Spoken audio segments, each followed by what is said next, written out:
Book of Heaven, Volume 8, Part 1. JMJ. June 23, 1907. The most beautiful act is the abandonment in the will of God.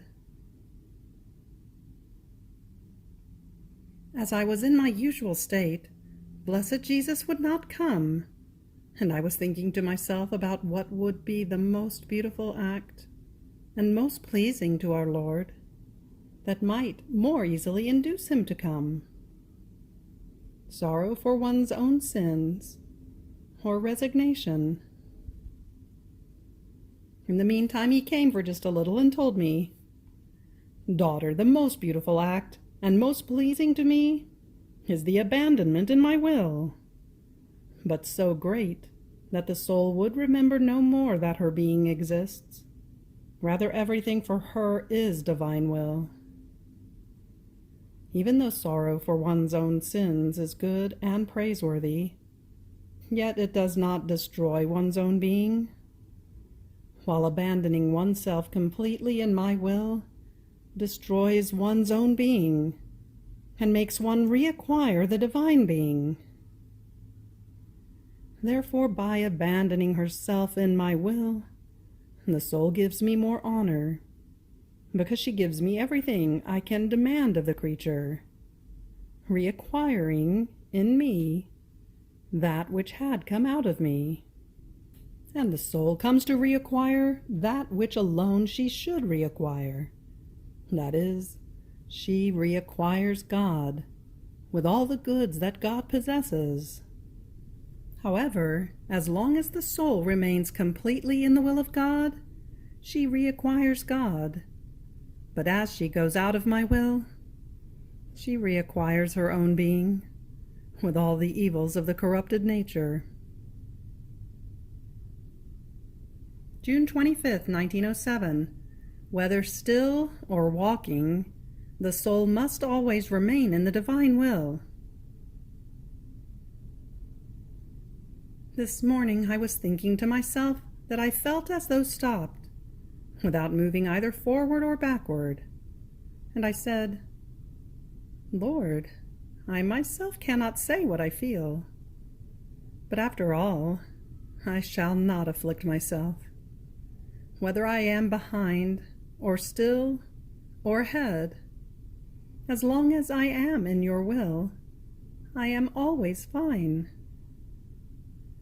In whatever point, or in whatever way I may be, your will is always holy, and in whatever way I shall be in it, I shall always be fine." In the meantime, blessed Jesus came for a little and told me, "My daughter, courage. Do not fear if you feel stopped, but be careful to make your stops in my will, without going out of my volition at all.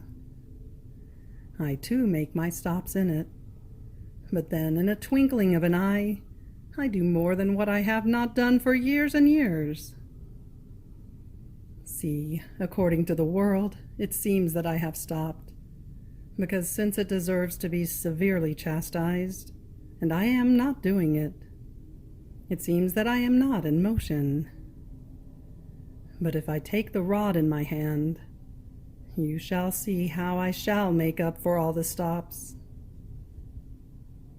The same for you. Remaining always in my will, if you see that my will wants you stopped, then stop and enjoy my will. If you see that my will wants you to walk, then walk. But walk always in my volition, because by walking in my will, you shall walk with me, and shall have the same will of my walking. Therefore remain always at the order of my will, whether still or in motion, and you shall always be fine." July 1st, 1907. In the divine will, one forgets about sins. I was reading about a female saint who would think constantly about her sins, asking God for sorrow and forgiveness. In my interior I was saying, Lord, what a difference between myself and this saint.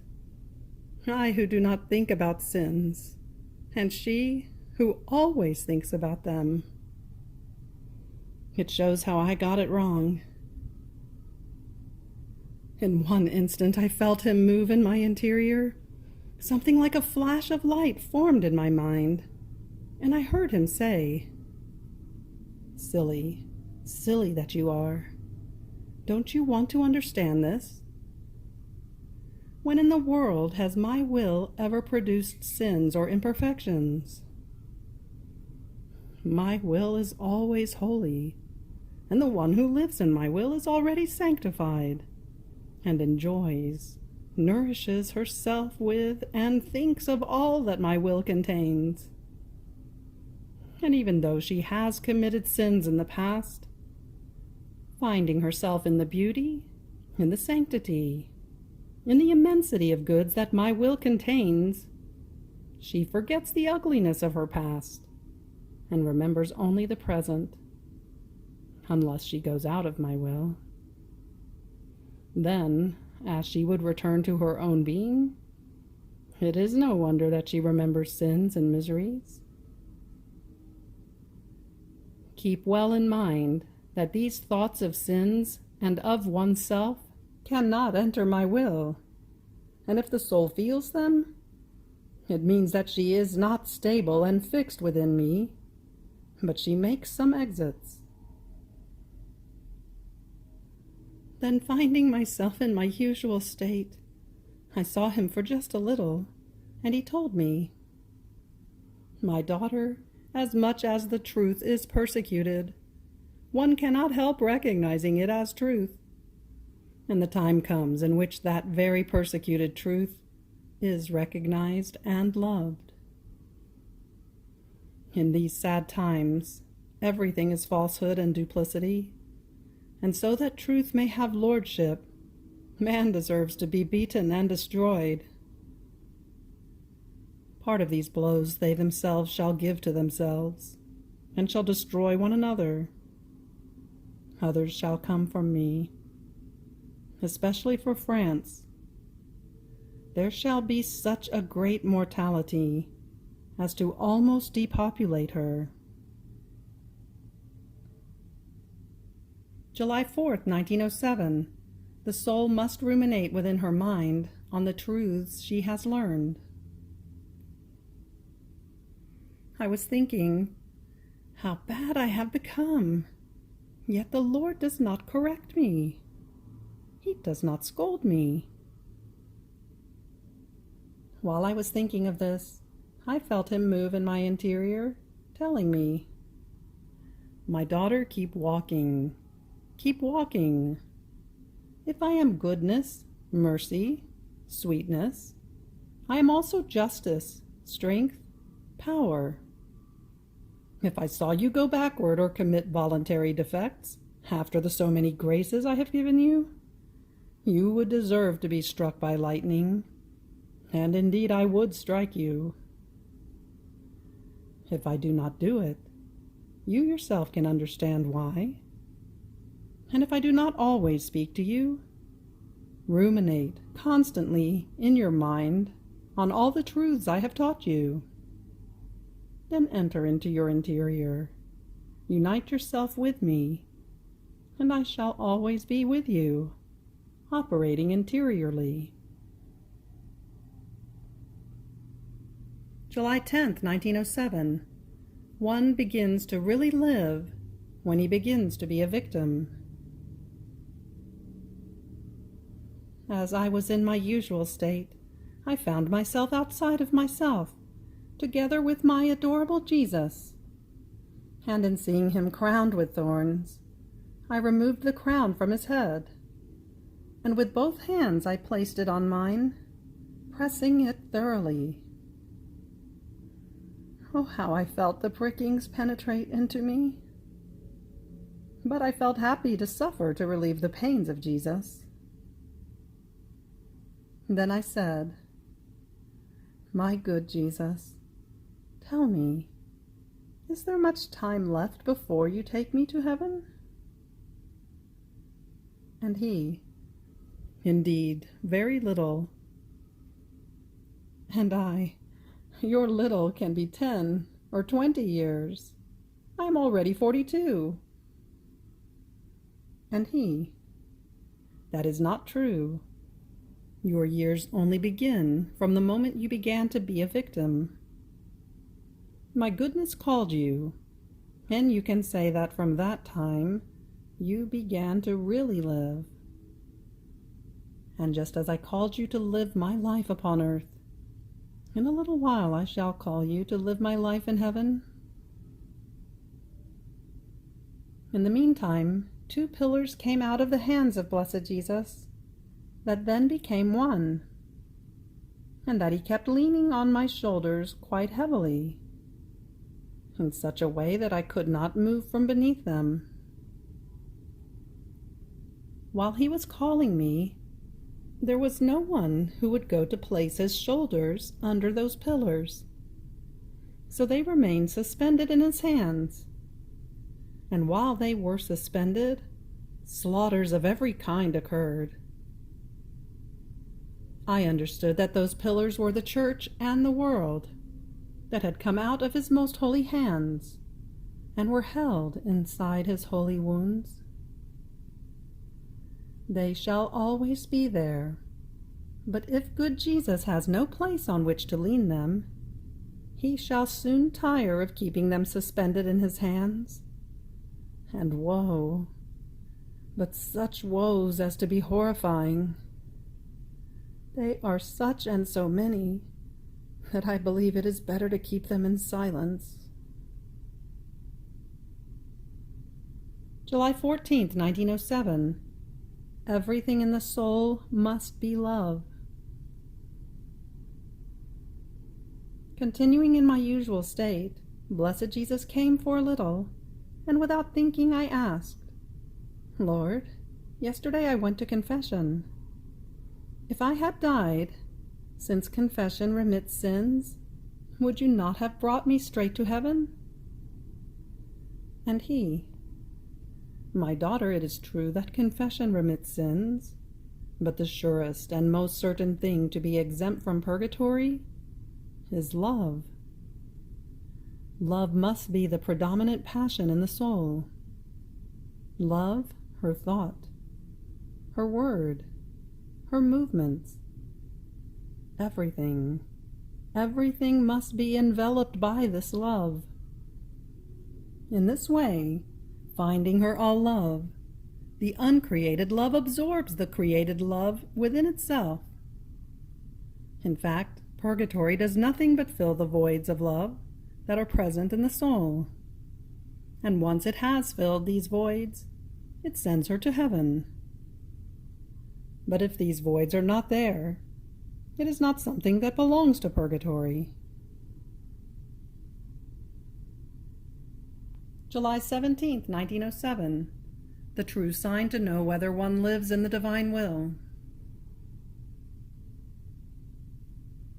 Continuing in my usual state, blessed Jesus came for just a little and told me, My daughter, the true sign to know whether the soul lives in my will is that everything that happens to her, every circumstance, takes place in peace, because my will is so perfect and holy that it cannot produce even the shadow of disturbance.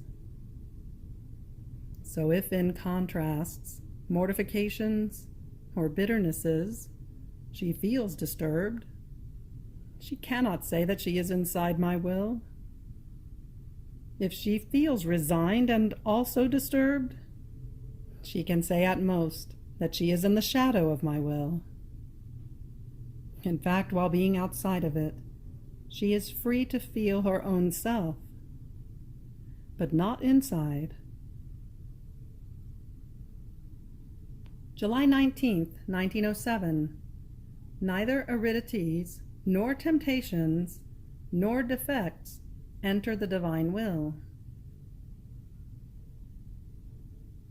Having spoken to someone about the will of God, it had slipped from my mouth that if one is in the will of God and feels aridity, one would still be at peace. Now, as I was in my usual state, blessed Jesus corrected me, telling me, "My daughter, be very careful when you speak about my will, because my will is so happy that it forms our very beatitude, while the human will is so unhappy that if it could enter ours, it would destroy our happiness and would wage war against us. Therefore neither aridities, nor temptations, nor defects, nor restlessness, nor coldness enter my will, because my will is light and contains all possible tastes. The human will is nothing but a little drop of darkness, all full of disgusts. So if the soul is already inside my will, before she enters, at the contact with my will, its light dissolved the little drop of darkness in order to be able to have it within itself. Its heat dissolved coldness and aridities. Its divine tastes removed the disgusts, and my happiness freed her from all unhappinesses." August 6, 1907. She sees nothing but chastisements. Continuing in my usual state, I found myself outside of myself, inside a church, and I seemed to see a most beautiful lady, with her breasts so full of milk that it seemed that her skin was about to split. Calling me, she said to me, "My daughter, this is the state of the church. She is so full of interior bitternesses, and in addition to the interior bitternesses, she is about to receive external bitternesses. You suffer a little, that they may be mitigated." And while saying this, she seemed to open her breasts, and forming a cup with her hand, she filled it with milk and gave it to me to drink. It was so very bitter, and produced so many sufferings, that I myself cannot explain. In the meantime, I saw people starting a revolution, entering churches, stripping altars and burning them, making attempts on the lives of priests, breaking statues, and 1,000 other insults and evils. While they were doing this, the Lord was sending more scourges from heaven, and many were killed. There seemed to be a general uproar against the church, against the government, and against one another. I was frightened. I found myself within myself, and I kept seeing the Queen Mother, together with other saints, praying to Jesus Christ that he would let me suffer. It seemed he would not pay attention to them, and they kept insisting. Importuned, blessed Jesus answered, "Do not importune me. Be quiet, otherwise I shall take her with me." But in spite of this, it seemed that I suffered a little bit. Now I am going to say, altogether, that during almost all of these days, as I find myself in my usual state, I see nothing but revolutions and chastisements. Blessed Jesus is almost always taciturn, and every now and then he just tells me, "My daughter, do not force me, otherwise I shall make you go out of this state." And I say, "My life and my all, if you want to be left free to do what you want, take me with you. Then you shall be able to do whatever you want." It seems that in these days it takes great patience in dealing with blessed Jesus. August 22nd, 1907. The soul must be in the world as if there were no one else but God and herself. The cause that most renews the passion of Jesus is the lack of resolution. As I was in my usual state, my adorable Jesus came for just a little and told me, "My daughter, in order for grace to have free access into the soul, she, the soul, must be in the world, as if there were no one else but God and herself, because any other thought or thing puts themselves between the soul and grace, preventing grace from entering into the soul, and the soul from receiving grace." Another day he told me, "My daughter, the cause that most renews my passion is the lack of resolution. Not even among themselves are they so cowardly as to not keep what they promise to one another. Only with me do they reach such cowardice and ingratitude, even though they know that I suffer greatly because of it. That 1 hour they promise, and another they deny what they promised." September 1907. The more the soul is the same in everything, the closer she comes to divine perfection. I am going through most bitter days, with continuous privations. At the most he comes like a shadow and lightning, and with almost continuous threats of chastisements. Oh God, what an uproar! It seems that the world is shaken. All are in the attitude of making revolutions and of killing one another. The Lord seems to withdraw his grace, and men become like many fierce animals. But after all, it is better to keep silent about these things, because talking about it embitters my poor soul too much, that is already full enough of bitternesses. Then this morning blessed Jesus came for just a little and told me, "All the works of God are perfect, and their perfection is recognized by their being round, or square at most. So much so that not a stone is placed in the celestial Jerusalem that is not round or square." I could not understand anything of this. However, as I went about looking at the vault of the heavens, I could see the stars, the sun, the moon, and also the shape of the earth itself, all round. But I could not understand the meaning of it. And the Lord added, "Roundness is the same in all of its parts. So in order to be perfect, the soul must be the same in all states, in all circumstances, whether prosperous or adverse, whether sweet or bitter. Equality must surround her in everything, in such a way as to shape her like a round object. Otherwise, if she is not equal to herself in all things, she shall not be able to enter, beautiful and smooth, into the celestial Jerusalem, and shall not be able to adorn like a star the fatherland of the blessed. So the more the soul is the same in everything, the closer she comes to divine perfection." October 3rd, 1907. How one's own self renders God a slave.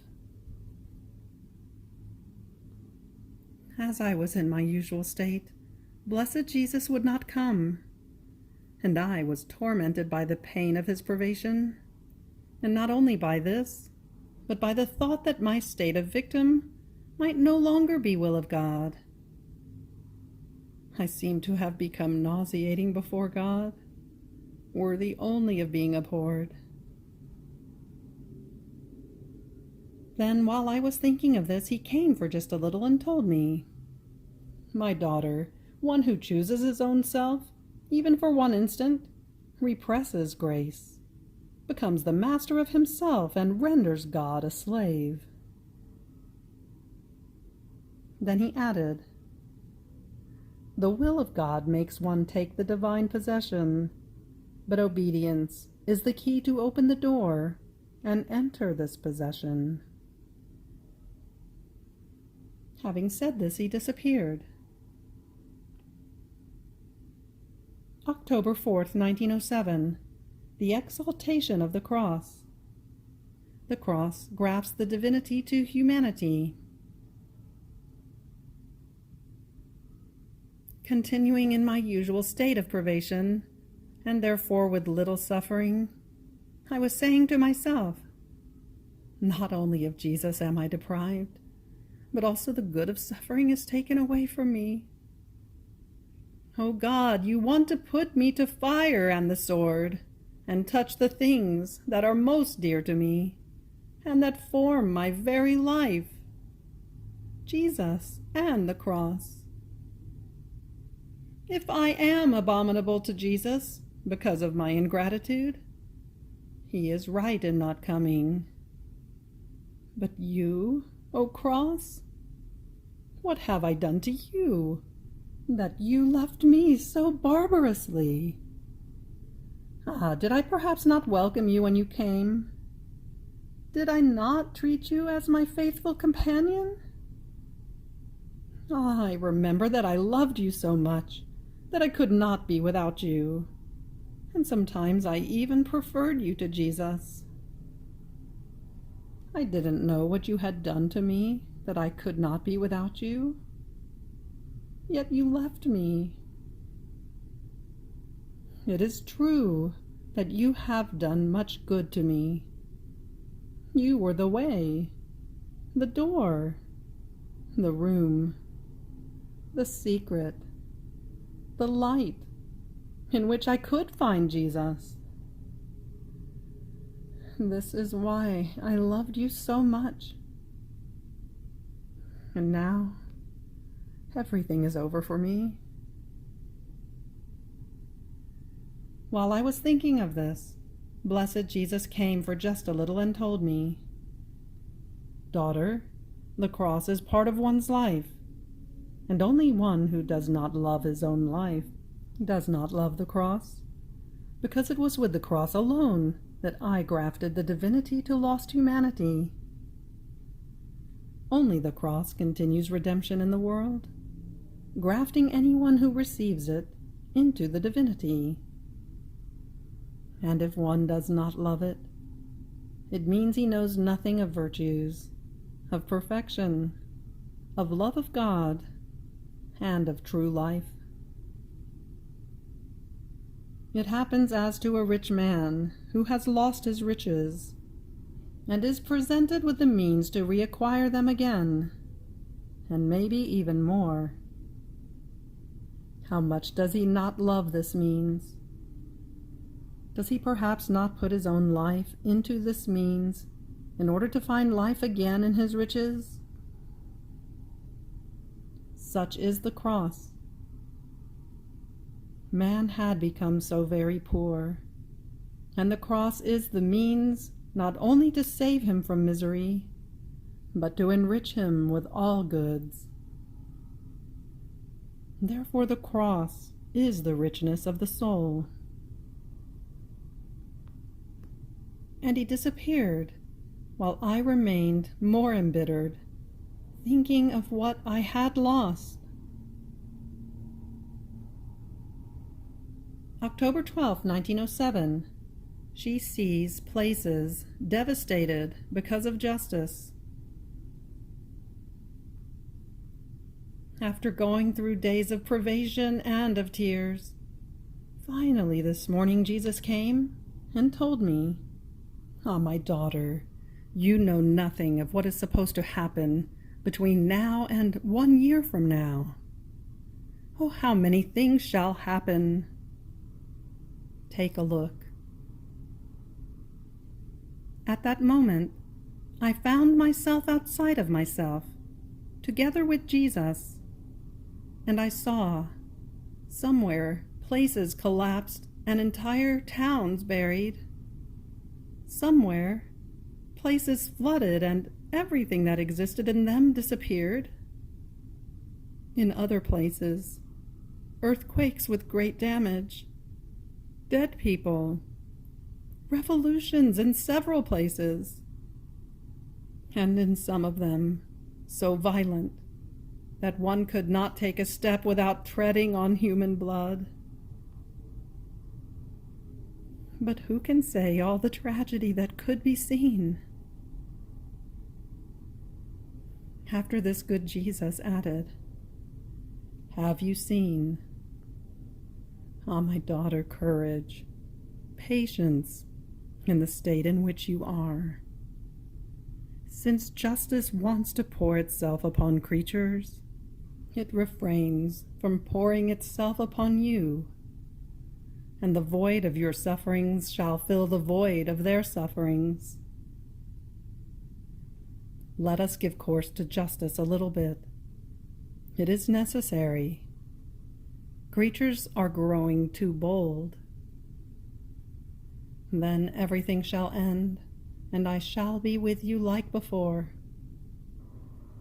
You have reached the end of the Book of Heaven, Volume 8, Part 1.